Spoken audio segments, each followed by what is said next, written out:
দেখো অ্যাভারেজ যেভাবে আমরা ইউজ করলাম সেম ভাবে আমরা এবার আমরা ইউজ করব কাউন্টিভ আর সামিফ, ঠিক আছে? তাহলে আমরা এটা দেখে নিই, সামিফটা দেখে নিই কিভাবে ইউজ করব। আচ্ছা, 1 মিনিট,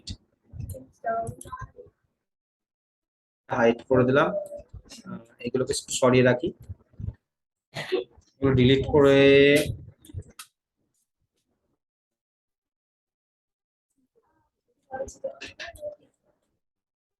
আচ্ছা দেখো, সামিফ এবং কাউন্টিভ, ঠিক আছে, সেম। সাম মানে সাম ফাংশনের কাজ তো আমরা জানি, যোগ দেখাবে।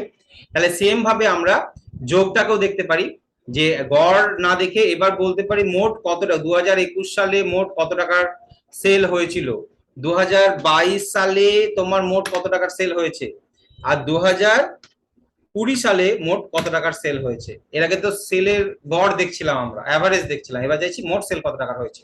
তাহলে ফাংশনটা চেঞ্জ করে দেবো, শুধু লাগিয়ে দেবো কি ফাংশন, সাম ফাংশন। তাহলে সেম ভাবে প্রোডাক্ট ওয়াইজ, যে আমার বিপিএল এর মোট কত টাকা সেল হয়েছে, এলজি এর মোট কত টাকা সেল হয়েছে, তাহলে প্রোডাক্টের নাম লিখলাম এলজি। এলজির কত টাকা সেল হয়েছে দেখিয়ে দেবে, যে 5,000-এর উপর মোট কত টাকা সেল হয়েছে, 5,000-এর নিচে মোট কত টাকার সেল হয়েছে। যেভাবে আমরা অ্যাভারেজ ফাংশন ইউজ করছি, শুধু ফাংশনের নামটাই চেঞ্জ করব, ফাংশনের নামটা কি দিয়ে দেবো, সাম ফাংশন।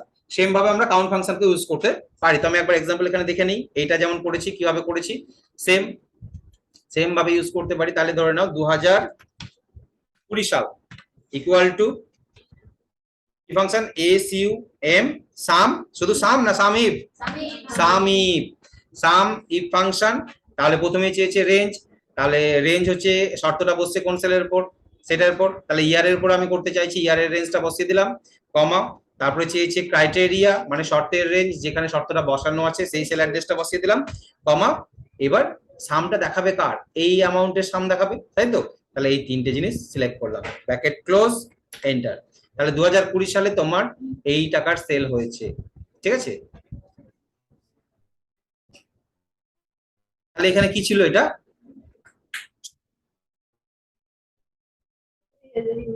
এটা তো ভুল দেখাচ্ছে কেন, একটা বাড়িয়েছি আমি নিচে, এইখানে নিচে আমি 15,000 টাকা এক্সট্রা ধরে যোগ করেছি, ঠিক আছে?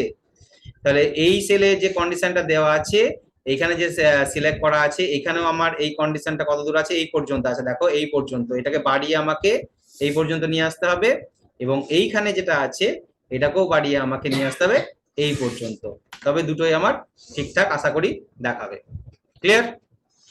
আচ্ছা, তাহলে সেম ভাবে আমি কি করতে পারি, প্রোডাক্টের উপর করতে পারি। তাহলে আমি বেশি ডেসক্রাইব করছি না, প্রোডাক্টের উপর করতে গেলে কি করতে হবে, সামিপ। তাহলে প্রথমে হচ্ছে সেল অ্যাড্রেস অফ প্রোডাক্ট, যেখানে প্রোডাক্ট গুলো লেখা আছে, এই যে প্রোডাক্ট গুলো লেখা আছে এই সেল অ্যাড্রেসটা পুরোটা সিলেক্ট করে নিলাম, ঠিক আছে? তারপরে কন্ডিশন কোথায় বসানো আছে, এই সেলে কন্ডিশনটা দিয়ে দিলাম। তারপরে হচ্ছে তোমার এইখানে আছে যেখান থেকে সামটাকে দেখাবে, এই সেল অ্যাড্রেসটা হচ্ছে সামটা আমার এখানে ডিসপ্লে করবে। এবার এন্টার। তাহলে এলজি কত টাকার বিক্রি হচ্ছে, এত টাকা। এখানে যদি সনি লিখি, SONY, তাহলে সনির এত টাকার বিক্রি হয়েছে, ঠিক আছে? আকাই, এখানে লিখলাম আকাই, AKI, আকাই একটাই বিক্রি হচ্ছে 15,000 টাকার, ঠিক আছে? ওকে। এবার এটার ক্ষেত্রে কি করেছি, 5,000-এর নিচে মোট কত টাকা সেল হয়েছে, 5,000-এর উপরে মোট কত টাকা সেল হয়েছে, বা 10,000-এর উপরে মোট কত টাকা সেল হয়েছে। সেম জিনিস এক্ষেত্রে কি করতে হয়, দুবারই একই আমাকে সেল অ্যাড্রেস দিতে হয়, যেটা হচ্ছে সেলস এর উপর, যেহেতু কন্ডিশন, তাই সেলস এর অ্যাড্রেসটাই দুবার দিতে হয়। তো সেক্ষেত্রে কি করতে হবে, তুমি হয়তো বলো গ্রেটার দ্যান ইকুয়াল টু বা গ্রেটার দ্যান 5,000, 5,000-এর উপরে, তো equal to some if, some if আমাকে প্রথম সেল অ্যাড্রেস দিতে হবে এইটারই উপর, সেলসেরই সেল অ্যাড্রেস দিয়ে দিলাম ফার্স্টে, দিয়ে কমা দিয়ে ক্রাইটেরিয়া যেখানে বসানো আছে এই সেল অ্যাড্রেস, কমা দিয়ে আবার আমাকে সেলসেরই অ্যাড্রেস দিতে হবে যেখানকার সামটা ডিসপ্লে করবে, ব্র্যাকেট ক্লোজ, এন্টার। 5,000-এর উপরে আমার এখানে গ্রেটার দেন 5,000, 5,000-এর উপরে। আচ্ছা, এইটার ক্ষেত্রে দেখাচ্ছে না কেন, কারণ এটা আগে করা ছিল, আগে আমার এই সেল অ্যাড্রেসটা চেঞ্জ করতে হবে, যে এই পর্যন্ত ছিল এটাকে বাড়িয়ে এই পর্যন্ত করলাম, এবং এটাকেও বাড়িয়ে আমি, ঠিক আছে? তাহলে এইভাবে আমরা কন্ডিশনটাকে ইউজ করতে পারবো। সাম ইফ, যেভাবে অ্যাভারেজ আগে আগে এতে করলাম আমরা অ্যাভারেজ ইফ, এবার আমরা ইউজ করলাম sum if. The sum if function display total using condition. Okay, আর সাম ইফ এর জায়গায় সাম ইফস যদি লাগাই, display total using one or more condition, sum ifs. Okay, তাহলে sum if R some ifs, ইফসটাও দেখে নিই আমরা একবার। সাম ইফস এইখানে আসো, এটা ডিলিট করে দিলাম। এইখানে দেখো সাম ইফস 2021 সালে বিপিএল এর কত টাকার মাল বিক্রি হয়েছিল, ঠিক আছে। সাম ইফস এইখানে আছে আমার সাম রেঞ্জ, আচ্ছা, যার উপর শর্তটা বসছে। আমি এটাকে টেনে এটাকে বড় করে দিই সবগুলোকেই, কেননা আমার এটাতে বেশি আছে, ঠিক আছে, বেশি আছে, না হলে ডিসপ্লেটা আসবে না। তাহলে শর্টে প্রথমে কি লেখা আছে, সাম ইফস 2021 সাল বিপিএল এর মাল কত টাকার বিক্রি হয়েছে, ঠিক আছে। তাহলে আমাকে এখানে ফাংশনটা ইউজ হচ্ছে সাম ইফ ফাংশন, ঠিক আছে। ইউজ কি লিখেছি আমি এখানে, use more than on criteria বা কন্ডিশন, শর্ত ইউজ করতে পারি। সাম ইফে কাউন্ট ইফেও করতে পারি, কতগুলো বিক্রি হয়েছে সংখ্যায় দেখাবে এটা কতগুলো বিক্রি হয়েছে। এবার এখানে ফাংশনটা সাম ইফটা কিভাবে ইউজ করছি দেখে নাও। তাহলে প্রথমে সাম ইফ, এই যে সেল অ্যাড্রেস C2 থেকে C10, প্রথমেই এটা কি C2 থেকে C10 হচ্ছে সেলস অ্যামাউন্ট, যার পর সামটা বার হবে, ঠিক আছে। প্রথমেই দেখো যখন সাম ইফস ব্যবহার করি তখন কিন্তু যেটা যেমন অ্যাভারেজ ইফসে কি হচ্ছিল, যে যার অ্যাভারেজ বের হবে সেটা প্রথমেই দিতে হচ্ছিল, ঠিক আছে। তাহলে প্রথমে দিয়ে দিতে হবে সেল অ্যাড্রেসটা। দ্বিতীয় হচ্ছে A2 থেকে A10 পর্যন্ত, এটা হচ্ছে আমার ক্রাইটেরিয়া, মানে ফার্স্ট ক্রাইটেরিয়া। প্রথম ক্রাইটেরিয়া কি, যে আমি চাইছি ইয়ার ওয়াইজ দেখতে, তাহলে ইয়ার ওয়াইজ কোথা থেকে আছে, যে A2 থেকে যতদূর পর্যন্ত আছে এটা ইয়ার ওয়াইজ। এবং ক্রাইটেরিয়াটা বসানো আছে কোথায়, আমার এই সেল অ্যাড্রেস, এই সেল অ্যাড্রেসটা সাপোজ কি হচ্ছে O2, তাই এই সেল অ্যাড্রেসটা বসিয়ে দিয়েছি, কমা দ্বিতীয় বসিয়েছি আমি, দ্বিতীয় চাইছি কন্ডিশন প্রোডাক্টের উপর, কোন প্রোডাক্ট বিক্রি হয়েছে, তাহলে দ্বিতীয় হচ্ছে বিপিএল প্রোডাক্ট। তাহলে বিপিএল প্রোডাক্টের আমার রেঞ্জ কোনটা হচ্ছে, বিপিএল প্রোডাক্টে এইটা, এখান থেকে B2 থেকে শুরু করে শেষ পর্যন্ত, ঠিক আছে, B10 পর্যন্ত। এবং তার ক্রাইটেরিয়া কি না, তো এই ঘরে বসানো আছে, P2 এ বসানো আছে, এইটাই। তাহলে এটা লিখে যখন এন্টার মারবো তাহলে আমাকে দেখিয়ে দেবে। এবার এক্ষেত্রে তুমি 2020 সালে বিপিএল এর সেল দেখতে পারো, 2020 সালে আঁকায় এখানে ভুল যদি দেখায় তাহলে কি করবে, 2020 সালে আঁকায় 15,000 টাকা সেল হয়েছে, ঠিক আছে। 2021 সালে কি আঁকায় সেল হয়েছিল, 0, ঠিক আছে। 2021 সালে 21 সালে সেল হয়নি, তাহলে 2022-এ সেল হয়নি, সনি সেল হয়েছে। তাহলে আমরা যে ফাংশনটা ইউজ করলাম সেই ফাংশনটার নাম কি, একটা হচ্ছে সাম ফাংশন, একটা হচ্ছে সাম ইফ ফাংশন। আচ্ছা, তাহলে প্রথমে আমরা করলাম সাম ফাংশন। সাম ফাংশন কি করছে, ডিসপ্লে টোটাল, টোটাল মানে হচ্ছে আমার যে সামটা, ঠিক আছে, অ্যাডিশনটা, সামটা দেখাবে ইউজিং কন্ডিশন, মানে সিঙ্গেল কন্ডিশন ইউজ করতে পারছি আমরা সাম ফাংশনে। আর সাম ইফ ফাংশনে কি ইউজ করতে পারছি আমরা, সাম ইফস এ যেটা ইউজ করতে পারছি, this function is use to display total using one or more condition. যদি এক বা একাধিক শর্ত থাকে তাহলে তুমি কি ইউজ করবে, সাম ইফস। ওকে, সাম ইফস এর সিনট্যাক্স তো লেখা আছে, আমরা এর আগে যেমন অ্যাভারেজ ইফস লিখেছি সেইভাবে সাম ইফসও সেম সিনট্যাক্সেই হবে, শুধু ফাংশনের নামটাই চেঞ্জ হয়ে যাবে, ঠিক আছে। ওকে, এরপরে আমরা দেখবো কাউন্ট ইফ। কাউন্ট ফাংশনের কাজ কি, অ্যাকচুয়ালি কাউন্ট ফাংশনের কাজ কি, গণনা করা। তাহলে কাউন্ট ফাংশনের সাহায্যে আমরা কাউন্ট করব কতগুলো বিপিএল আছে, বিপিএল এর প্রোডাক্ট কতগুলো সেল হয়েছিল, আমরা যোগ দেখলাম, এভারেজ দেখলাম, এবার সংখ্যাগুলো দেখবো যে কতগুলো সেল হয়েছিল, সংখ্যায় কটা সেল হয়েছিল, 2020 সালে মোট কটা সেল হয়েছিল, 2021 সালে কটা সেল হয়েছিল, 2022 কটা সেল হয়েছিল, এরকম যদি দেখতে চাই তখন আমরা কোন ফাংশন ইউজ করব, তখন হবে কাউন্ট ইফ, ঠিক আছে। কাউন্টেরও তাই সেম ভাবে আমরা কাউন্ট ফাংশন কাউন্ট করতে পারবো। তাহলে কাউন্ট ইফটা আমরা এবার করে নিই। কাউন্ট ইফ,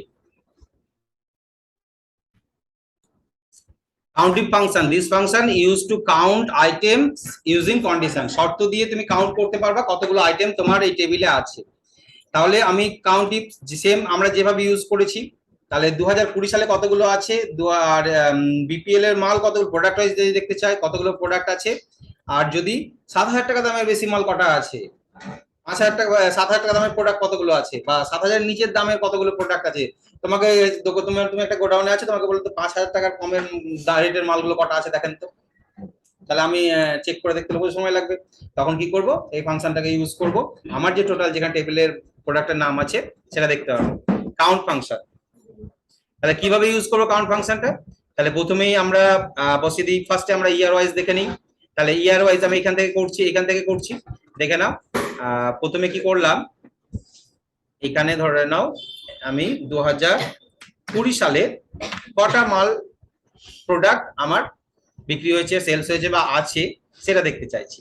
তাহলে ফাংশনটার নাম হচ্ছে কি, COUNT, কাউন্ট। কাউন্টের অনেকগুলো ফাংশন আছে, দেখো কাউন্টের কতগুলো ফাংশন আছে, count A, count blank, count if আর কাউন্ট ইফস, ঠিক আছে।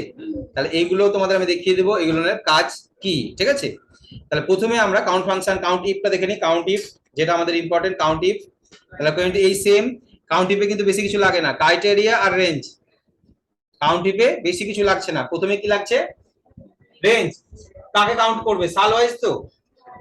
2020 সাল মানে 2020 সাল কটা আছে, সংখ্যায় কটা আছে 2020 সাল, এইটুকুটা হয়েছে জিনিস, আর কিছুই না। দেখো 2000 এর মধ্যে 2020 সাল কটা আছে, সেই ক্রাইটেরিয়াটা কোথায় আছে, ক্রাইটেরিয়াটা আছে আমার এখানে। তাই দিয়ে ব্র্যাকেট ক্লোজ করো, দিয়ে দেখো 2020 সাল কটা আছে। অ্যাকচুয়ালি চেক করছে কি 2020 সাল কটা আছে, তাই নয় কি? 2020 সাল কটা আছে, তিনটে। 2022 সাল কটা আছে, দুটো। 2021 সাল কটা আছে, দুটো আছে। 2019 সাল কটা আছে, এইটা হচ্ছে কাজ। তাহলে আমাদের অ্যাকচুয়ালি আমি বলছি 2020 সালে কটা মাল হয়েছে, এটা তো আমি নয়, অ্যাকচুয়ালি 2020 কটা আছে সেটা কাউন্ট করতে, তার মানে একই ব্যাপার। নেক্সট আসছি আমরা প্রোডাক্ট। তাহলে সেম, আমি যদি এখানে বিপিএল লিখে দিই, বিপিএল লিখে দিলাম, তাহলে এখানে জিরো দেখাচ্ছে কারণ কন্ডিশনে আমার চেঞ্জ করতে হবে। তাহলে equal to COUNT, count if. তাহলে কাউন্ট ইফ ক্রাইটেরিয়া এই সেল রেঞ্জ, তাহলে আমার এখানে কি চেঞ্জ করব, আমি চাইছি বিপিএল, তাহলে এটা হচ্ছে আমার এটা সেলটা, যে সেলের উপর করব, এবং শর্তটা আছে এই সেলে, আর কিছুই না, সেম এন্টার। বিপিএল কটা আছে, চারটে, একটা দুটো তিনটে আর আছে চারটে, কোথায় গেল, ও এখানে দুটো আছে। তাহলে 1 2 3 4, চারটে, ঠিক আছে। বিপিএল টনি তিনটে, ভুংমাং নাই, ঠিক আছে। তাহলে ভুংমাং দিলাম, সেখানে এটা নাই, জিরো দেখালো, ঠিক আছে। তাহলে আবার এলজি দিয়ে দিলাম, প্রোডাক্ট কটা আছে আমার দেখিয়ে দিচ্ছে। তাহলে সামিপ, তুমি গ্রেটার দেন চিহ্নটা যদি ইউজ করতে, তাহলে সেম সেলের উপরই করবে, যে এত টাকার মাল এত দামের বেশি কটা আছে সেম ভাবে ইউজ করবে। তাহলে আমি চাইছি যে 10,000-এর বেশি দামের মাল কটা আমার আছে, তাহলে ইকুয়াল টু কি, count, COUNT, count if, count if. তাহলে রেঞ্জ কোনটা, এইটাই, এটার পর রেঞ্জ হচ্ছে আমার, এটার পর রেঞ্জ কমা, শর্ত হচ্ছে এই সেল অ্যাড্রেস। 10,000-এর পর বেশি কটা মাল আছে, একটাই মাল আছে। আর যদি বলি 5,000-এর নিচে, 3,000, 4,000-এর নিচে দুটো আছে, 4,000-এর নিচে দেখো 3,800 আছে, 3,800 আছে, আর কোথায় 4,000-এর নিচে, লেস দেন 4,000, হ্যাঁ 1,000 আছে, ওই তো হ্যাঁ হ্যাঁ আছে, ঠিক আছে। তাহলে এটা হচ্ছে কাউন্ট ইফ। এবার কাউন্ট ইফস, এবার হচ্ছে একাধিক শর্ত, ঠিক আছে। 2020 সালে বিপিএল কতগুলো সেল হয়েছে, মানে কটা ছিল, ঠিক আছে, কটা সেল হয়েছিল বলতে পারি, বা কটা ছিল বলতে পারি, ঠিক আছে। 2021 সালে কটা সেল হয়েছিল, সংখ্যা হয়েছে, তাহলে দুটো কন্ডিশন পড়ে যাচ্ছে, একটা হচ্ছে সাল চেক করছি আর একটা হচ্ছে প্রোডাক্ট নেম চেক করছি। এরকম একাধিক শর্ত থাকলে আমরা কি ফাংশন ইউজ করব, তখন হবে কাউন্ট ইফস, ঠিক আছে। কাউন্ট ইফস ফাংশন কি করে, যে this function use to count items using one or more condition, ঠিক আছে। কিভাবে ইউজ করে সেটা আমরা কাউন্ট ইফ ফাংশনটা দেখে নিই, এখানে দেখো।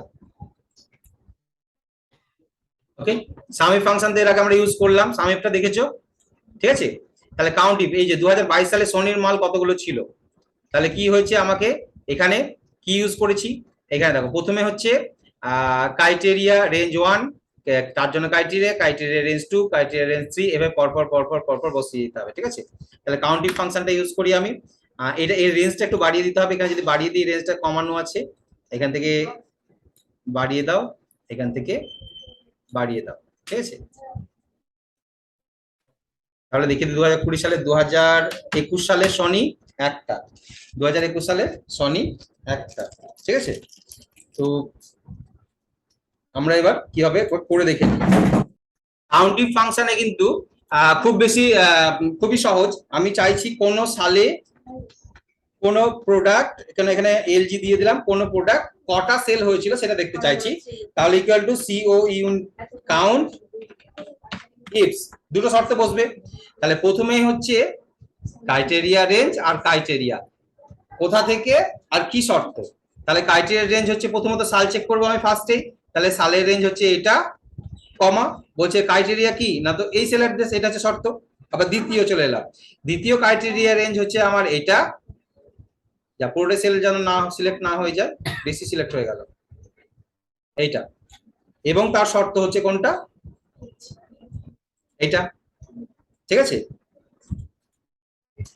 আরো যদি শর্ত থাকে, ঠিক আছে, আরো যদি শর্ত থাকে তাহলে তুমি আবার একটা ক্রাইটেরিয়া রেঞ্জ দেবে, আবার শর্ত দেবে, তাহলে হয়ে যাবে। দিয়ে আর কিছু না, ব্র্যাকেট ক্লোজ, এন্টার। 2020 সালে এলজি একটাও বিক্রি হয়নি।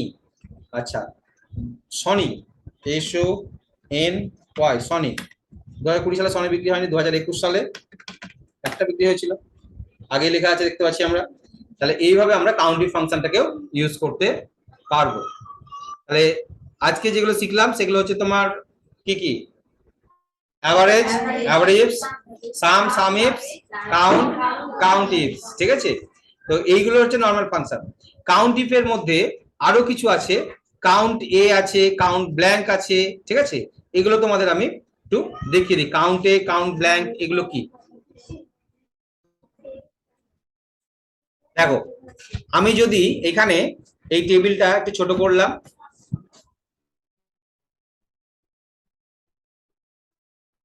এই টেবিলটায় দেখো, এখানে শুধু normal equal to C O U N T count A function, ঠিক আছে। একটা কাউন্ট ব্ল্যাঙ্ক আছে। আচ্ছা, সেলটাকে আমাকে এই টেবিলটা একটু চেঞ্জ করতে হবে। তোমার টেবিলে যদি কিছু ব্ল্যাঙ্ক থাকে, কতগুলো ফাঁকা থাকে, কতগুলো ফাঁকা আছে সেই কাউন্ট করতে গেলে আমাকে কাউন্ট ব্ল্যাঙ্ক ইউজ করতে হয়, ঠিক আছে। তো কাউন্ট ব্ল্যাঙ্ক ফাংশন, এখানে হচ্ছে রেঞ্জ, তুমি এখানে পুরো টেবিলটাই সিলেক্ট করে দিলাম, ক্লিয়ার। তাহলে কি দেখাবে উত্তর আমাকে, জিরো। কিছু প্রোডাক্টকে তুমি ডিলিট করে দাও এখান থেকে, একটা, দুটো, আসছে সংখ্যাটা কাউন্ট ব্ল্যাঙ্ক, মানে কতগুলো ব্ল্যাঙ্ক আছে, অর্থাৎ তুমি বললা যে কে কে ফিস দেয়নি, সবারই নাম আছে, কে কটা ফিস দিয়েছে লেখা আছে, এবার কতজন স্টুডেন্ট ফিস দেয়নি আমি দেখতে চাই, তখন কি করলাম, কাউন্ট ব্ল্যাঙ্কটাকে দেখলাম কতটা ঘর ফাঁকা আছে, তখন কাউন্ট ব্ল্যাঙ্ক করে মানে ফাঁকা ঘরগুলো কাউন্ট করে নিতে হবে যে এতগুলো ব্ল্যাঙ্ক আছে বা এরা ফিল আপ করেনি। কোন একটা ফর্ম দিয়েছি বা গুগল সিট দিয়েছি, সবাইকে ফিল আপ করতে বলেছি, কতজন ফিল আপ করেনি, কাউন্ট করবো কি করে, তখন সিলেক্ট করে কাউন্ট ব্ল্যাঙ্ক, পুরো রেঞ্জ সিলেক্ট করে কাউন্ট ব্ল্যাঙ্ক। দেখো, কাউন্ট ফাংশনে কি করে, শুধু নাম্বার কাউন্টিং করে, মানে নরমালি তুমি ইকুয়াল টু কাউন্ট ফাংশন যদি ইউজ করো, equal to C O U N T count দিয়ে রেঞ্জ যদি বসিয়ে দাও, এখানে এই রেঞ্জে কিন্তু তোমার কতগুলো সংখ্যা আছে সেটাই তোমাকে দেখিয়ে দেবে। কিন্তু count C O U N T count normal count ফাংশনে এই যে ঘরে টেক্সট আছে, এই টেক্সটটা কাউন্ট করবে না, এক্ষেত্রে আমার কি দেখাচ্ছে, জিরো দেখাচ্ছে। আর সিও ইউএনটি কাউন্ট এ ফাংশনে কি করে, সবই কাউন্ট করে। আমি যদি টেক্সট গুলো দিই তাহলে টেক্সট গুলো কাউন্ট করবে, আবার সাথে যদি নাম্বারও দিই তাহলে নাম্বার গুলোকে কাউন্ট, টেক্সটটা দিয়ে দেখি, তাহলে টেক্সট দিয়ে দেখলাম দেখাচ্ছে। আবার কাউন্ট এ ফাংশনে equal to C O U N T count A, count A, ঠিক আছে। আমি নাম্বার দিয়েও দেখলাম, টোটালটাই আমাকে নাম্বারটাও ডিসপ্লে করছে। আর কাউন্ট ব্ল্যাঙ্ক তো আগেই বলেছি মনে হয়, কাউন্ট ব্ল্যাঙ্ক, আর কাউন্টের সঙ্গে কি করলাম, সিও ইউএনটি কাউন্ট ইফ, আর কাউন্ট ইফস হয়ে গেছে। ব্ল্যাঙ্ক করলাম না, কাউন্ট ব্ল্যাঙ্ক হচ্ছে তোমার টেবিলে যদি কোনো ফাঁকা থাকে, কজন ফাঁকা আছে, ঠিক আছে, তাহলে কাউন্ট কি করব আমরা, ব্ল্যাঙ্ক করব। কাউন্ট ব্ল্যাঙ্ক হচ্ছে কতগুলো ফাঁকা আছে, তুমি পুরো টেবিলটাই যদি সিলেক্ট করে নাও একসাথে, কতগুলো ফাঁকা আছে তোমাকে দেখিয়ে দিবে যে তোমার কটা ঘর ফাঁকা আছে, কটা ফাঁকা আছে, দুটো। তুমি যদি এখানে আরেকটা ফাঁকা করে দাও তাহলে কত হয়ে গেল, তিনটে হয়ে গেল। ব্ল্যাঙ্ক গুলোকে কাউন্ট করবে, ফাঁকা গুলোকে, ঠিক আছে, কাউন্ট ব্ল্যাঙ্ক, ক্লিয়ার, ওকে। তাহলে আজকে আমরা কি কি শিখলাম বলো,